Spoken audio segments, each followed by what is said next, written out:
Okay, I want to talk to you guys about using recycled materials. I've been hearing people talk about this, and so I thought I'll show you what I've done. Let's just start right here with this gas stove. That used to be my air tank in my shop, and I had an old gas stove. I took it apart, used the gas burners and stuff, made me a lid and everything, and there's nothing there that's new.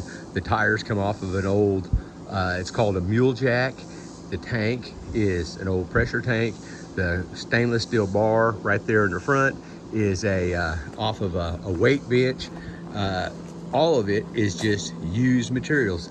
The expanded metal is off of something else that I had at my house that I no longer used. It was just like I needed something one day and I couldn't find one in my hometown. So I had these old brushes out in my shop. It's all used stuff. This wood is all used wood. It came from some just different projects that I was doing.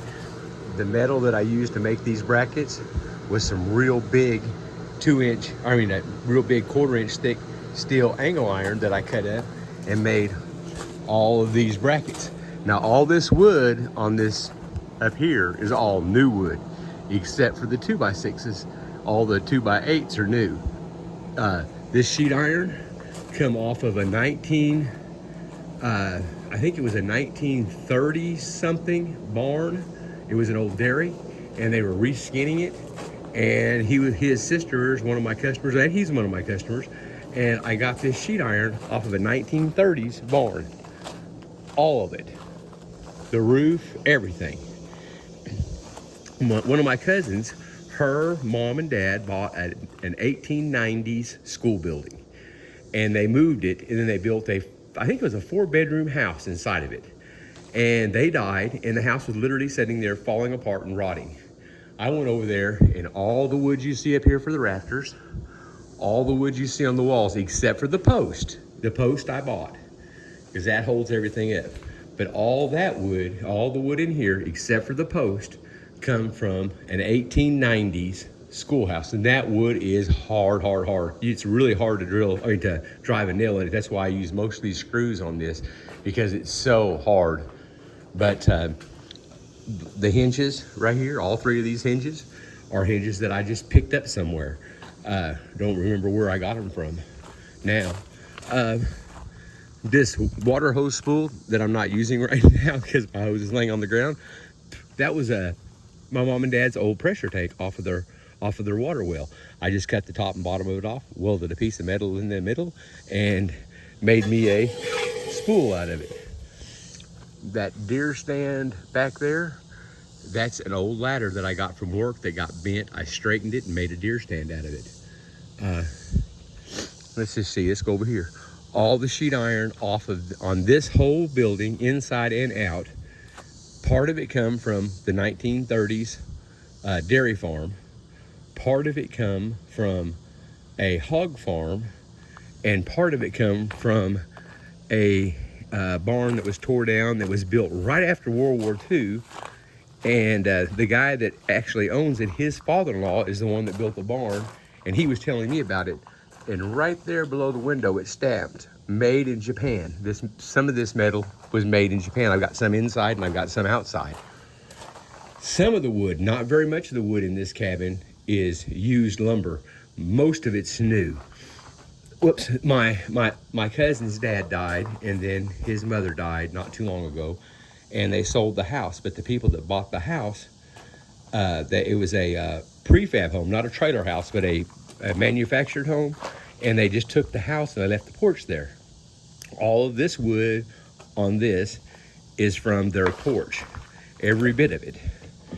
And then in here, as I was saying a while ago, all of the sheet metal on this ceiling is from that 1940s barn that was tore down.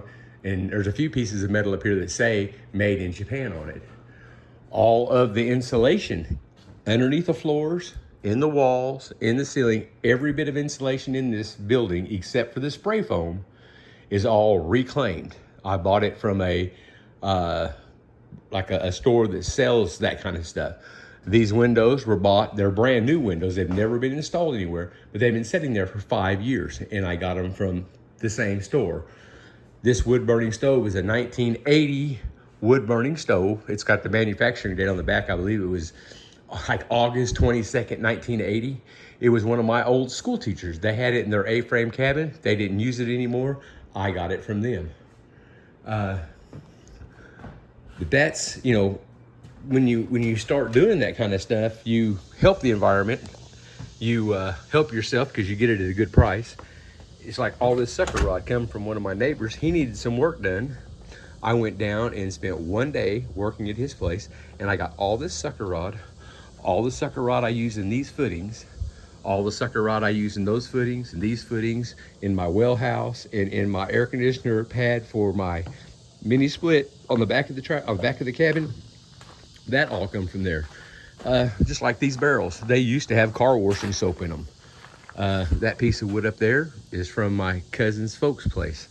I've ended up with getting a lot of stuff for free or very, very low cost, doing it that way. Some of it I had to literally go tear the sheetrock down, get the wood out, and sit down for 10, 15 hours and pull nails. My neighbor's an old retired carpenter, and he had this walkboard. He didn't use it anymore. He called me up and said, "Hey, you want a walkboard?" I said, "Sure." He gave me this walkboard. You know, just a lot of stuff like that. I've gotten that away. Like the sucker rod that's in that pad right there is reclaimed from my neighbor. He just had it stacked up. He didn't need it anymore. I needed it, so I did some work for him one day and got it. Let me see over here. I don't know how well you can see it or not, but there's a building over there. It's 12 foot tall. Every piece of wood in it, except for a few in the rafters and the post. Every bit of wood over there and every piece of metal over there is all reclaimed. That green box over there, that's off of a U-Haul truck. That I'm in Oklahoma. That box came from New York City. Underneath that green paint, it says something and something sons moving, or brothers or sons, I can't remember now, moving company. And I traded some money and some other stuff for that, redid the floor in it, made new doors for it, painted it, and brung it down here. It's all, you know, we kept it from going to the scrapyard. That's where it was headed. They were just going to sell it for the aluminum, because that's all, that whole thing is aluminum. That's the deer stand I was telling you about. It's messed up now. I need to fix it. That wagon right there, every bit of it is reclaimed stuff. Some of it is street signs. Some of it is aluminum from an outlaw sprint car place that made wheels for outlaw sprint cars. The wheels on it aren't even the right wheels for the spindles. I made them work with my plasma cutter. All the metal is metal that I picked up here and there, except for this long piece right here, and this piece coming out this way, and this piece coming here. The rest of it is just stuff that I picked up here and there. This whole box blade, every bit of it, is just stuff that I picked up where I was working at in different places. It's a part of a gym set. You can see all the different holes and stuff in it, and oh heck, there's the name of it right there. But all of it, every bit of it, I picked up for free or got it, you know, one way or another. But it's amazing whenever you stop and look around what people are going to throw away and you can pick up and use for things like this. I haven't taken it to the river in a while, but it works fantastic. That boat right there is made out of a sailboard. It's, you know, like a great big surfboard, but it has a sail in the middle of it. I'm never going to use it in that way, so I wrapped it with 1x12s, spray foamed it, painted it, and it's great. It's real heavy, but if you're just going to be setting in it fishing, it works fantastic.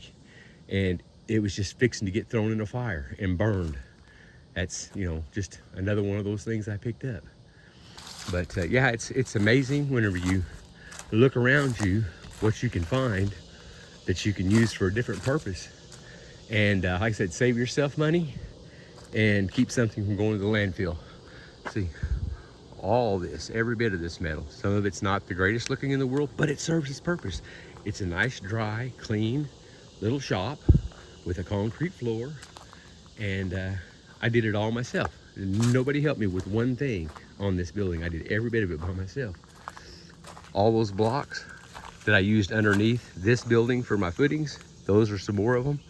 I got all those from my cousin's house, the 1890s old schoolhouse. I got every bit of that from there. My best friend, he's dead now. Those bricks came from his first house that he ever bought. They were just bricks in the backyard. He wanted them gone. I said, okay, I'll take them. I can use them for something. And we were using them for different things up here. And this is just some extra ones that I had left over. You know, just little things like that. All that insulation, that's insulation that I give to my neighbor over there.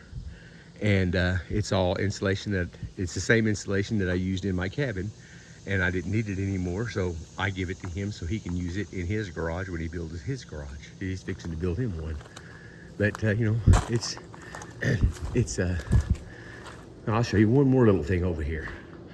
That motor right there, that was a cyclone leaf vacuum. You put it behind your lawnmower, pull it behind your lawnmower, and it would vacuum up all the leaves. I have an Argo. I didn't need another one.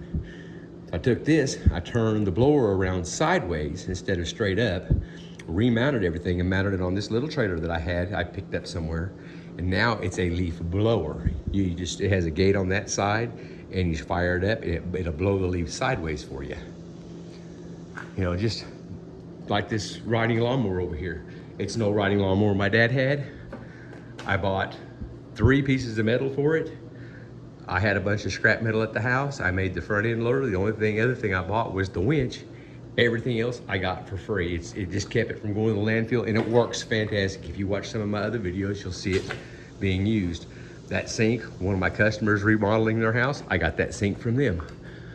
That ladder, I don't even remember where I got it, but I got it given to me because I would never buy a ladder like that. Those things are dangerous and they're a piece of junk. This leaf blower, I picked it up at a pawn shop. I've got another one just like it that one of my customers gave me. They were fixing to throw it away and it worked fine. They just had a brand new one and they didn't want it anymore. One of my friends down here, he had 3 of these welders. And I told him, I said, I'm going to have to buy me a welder and bring down here. He goes, there's 3 of them up there on the highline wires. Go up there and get one of them. They all 3 work. So he just gave me that welder and it works great. I've used it quite a bit. I got a plug in right there for it. It's got a 15-foot extension cord and it's got good leads. So, you know, and like this pipe, all the pipe that's on my cabin over there, all that stainless steel pipe, I got that from my school teacher. One of my old school teachers, I think like my 5th grade school teacher. Those 2 5-gallon buckets of nails, one of my customers, he doesn't even have a nail gun. He just give them to me because I need to get them out of my shop. He goes, you can have them. You're building something, you can use them. There's some more blocks that I picked up. Those blocks over there, I picked up like that. You know, it's just amazing, you know, whenever you start out doing that kind of stuff. One of my customers, I think he was 92 and she was 96, and they were having an estate sale to move in with their youngest son, which was in his 70s. And, you know, like that little park bench, I was doing work for him. I said, how much you want for the park bench? They said, oh, Jeff, you did a great job. Just, you know, get it. You know, just give it to me. It's, and it's neat when you can do that. You know, your customers appreciate you when they go giving you stuff like that. This is a boot scraper. I just took it down the other day. It's made out of pieces off of an old railroad track. You know, anyways, I just kind of, like I said, I've been hearing people talk about recycling and stuff, and I do that quite often. And when I can lay my hands on it, I'll get it.